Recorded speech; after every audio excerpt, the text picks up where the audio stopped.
اکثر جب ہم کوئی بڑی چیز جیسے گاڑی یا گھر لینے کا سوچتے ہیں تو لیزنگ ایک بہت عام آپشن لگتا ہے۔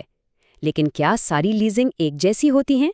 آج ہم روایتی اور اسلامی لیزنگ کے بیچ ایک ایسے فرق کو سمجھیں گے جو آپ کے بینک کو ایک قرض دینے والے سے سیدھا مالک مکان بنا دیتا ہے۔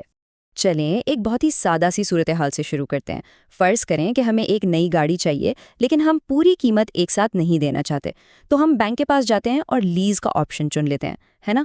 بہت سیدھا سادہ مالی فیصلہ لگتا ہے۔ لیکن یہیں پر ایک بہت اہم سوال سامنے آتا ہے۔ اس پورے معاملے میں بینک کا کردار کیا ہے؟ کیا وہ صرف ایک قرض دینے والا ہے تاکہ ہم گاڑی استعمال کر سکیں؟ یا کیا وہ خود اس گاڑی کا مالک ہے اور ہمیں کرائے پر دے رہا ہے؟ یقین کریں اس سوال کا جواب ذمہ داریوں سے لے کر خطرات تک ہر چیز کو پوری طرح سے بدل دیتا ہے۔ تو آئیے اس کی تہہ تک چلتے ہیں۔ ان دونوں نظاموں کے درمیان جو سب سے بڑا اور بنیادی فرق ہے نا، وہ اسی سوال میں چھپا ہے کہ اثاثہ کا یعنی اس گاڑی کا اصل مالک کون ہے۔ اسلامی مالیات میں لیزنگ کو اجارہ کہا جاتا ہے، اور اس کا سب سے بڑا اصول یہ ہے کہ بینک جو کہ مالک ہے وہ ہمیں اثاثے کی ملکیت نہیں دیتا، بلکہ وہ ہمیں ایک خاص مدت کے لیے اسے استعمال کرنے کا حق دیتا ہے، جسے حق انتفاع یا یوسفرکٹ کہتے ہیں۔ مطلب استعمال ایک الگ چیز ہے اور ملکیت ایک بالکل الگ چیز۔ یہ سلائیڈ اس فرق کو بالکل صاف کر دیتی ہے۔ دیکھیں، روایتی لیز میں بینک ایک فنانسر ہے، وہ پیسے دے رہا ہے تاکہ ہم گاڑی لے سکیں، لیکن اجارہ میں بینک کا کردار بالکل مختلف ہے۔ وہ پہلے خود گاڑی خریدتا ہے، اس کا مالک بنتا ہے اور پھر اسے ہمیں کرائے پر دیتا ہے۔ تو ایک جگہ بینک قرض دہندہ ہے اور دوسری جگہ مالک مکان۔ اچھا، تو یہ فرق سننے میں تو کافی دلچسپ لگتا ہے، لیکن عملی زندگی میں اس کے کیا معنی ہیں؟ چلیں دیکھتے ہیں کہ جب کچھ گڑبڑ ہو جائے تو کیا ہوتا ہے۔ ذرا تصور کریں کہ وہ گاڑی جو ہم نے لیز پر لی تھی وہ خدا نخواستہ کسی قدرتی آفت جیسے سیلاب میں پوری طرح تباہ ہو جاتی ہے۔ اس میں ہماری کوئی غلطی نہیں تھی، یہ ایک ایسا واقعہ تھا جو ہمارے کنٹرول سے بالکل باہر تھا۔ اب یہاں سب سے بڑا سوال یہ ہے کہ اس بھاری مالی نقصان کا ذمہ دار کون ہوگا؟ کیا یہ ہم ہوں گے جو گاڑی چلا رہے تھے، یا پھر بینک؟ اور یہیں پر دونوں نظاموں کے نتائج میں زمین آسمان کا فرق ہے۔ روایتی لیز میں کیونکہ بینک صرف ایک فنانسر ہے، ہم پر وہ قرض اب بھی باقی ہے، چاہے گاڑی موجود ہو یا نہ ہو، نقصان ہمیں ہی اٹھانا پڑتا ہے۔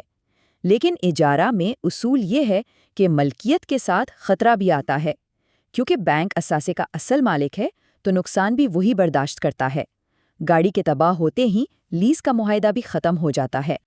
اور یہ صرف کوئی رائے نہیں بلکہ اسلامی مالیات کا ایک پکا اصول ہے، جیسا کہ یہ اقتباس واضح کرتا ہے کہ اگر نقصان لیز لینے والے کے کنٹرول سے باہر ہو تو اس کی ذمہ داری مالک یعنی بینک پر ہوتی ہے۔ یہ ملکیت اور ذمہ داری کے درمیان سیدھے تعلق کو ظاہر کرتا ہے۔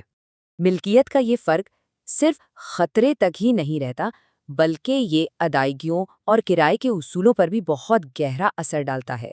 چلیں دو اہم نکات کا موازنہ کرتے ہیں۔ پہلا، کرایہ کب شروع ہوتا ہے؟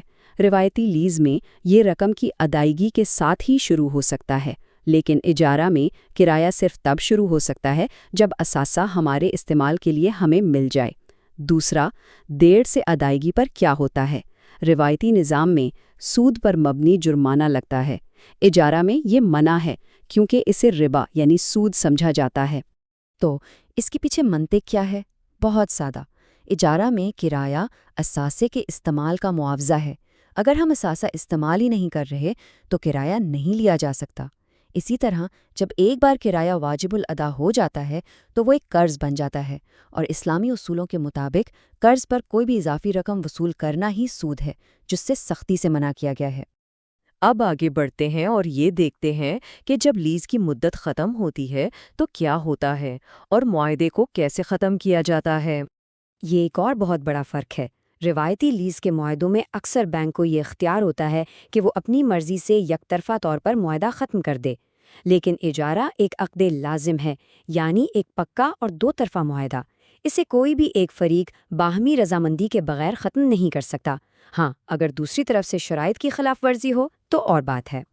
اور جب اجارہ کی مدت ختم ہوتی ہے تو ملکیت خود بخود ہمیں نہیں مل جاتی، کیونکہ بینک مالک ہے، اس کے پاس کئی آپشنز ہوتے ہیں۔ وہ اثاثہ واپس لے سکتا ہے، لیز کی مدت بڑھا سکتا ہے یا اسے فروخت کر سکتا ہے، چاہے وہ ہمیں بیچے یا کسی اور کو۔ لیکن یاد رہے، فروخت کا کوئی بھی عمل ایک نئے اور الگ معاہدے کے تحت ہونا چاہیے۔ تو اگر اس پوری وضاحت سے صرف ایک بات یاد رکھنی ہو تو وہ یہ ہے، بنیادی فرق ملکیت کا ہے۔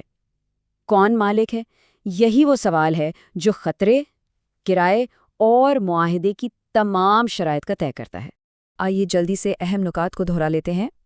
روایتی لیز بنیادی طور پر ایک قرض کا معاہدہ ہے، بینک قرض دینے والا ہے۔ اجارہ ایک کرائے کا معاہدہ ہے، بینک مالک ہے۔ اسی بنیادی فرق کی وجہ سے اجارہ میں خطرہ مالک یعنی بینک اٹھاتا ہے، اور کرایہ، جرمانے اور معاہدہ ختم کرنے کے تمام اصول ملکیت کے اسی تصور اور سود سے بچنے کے گرد گھومتے ہیں۔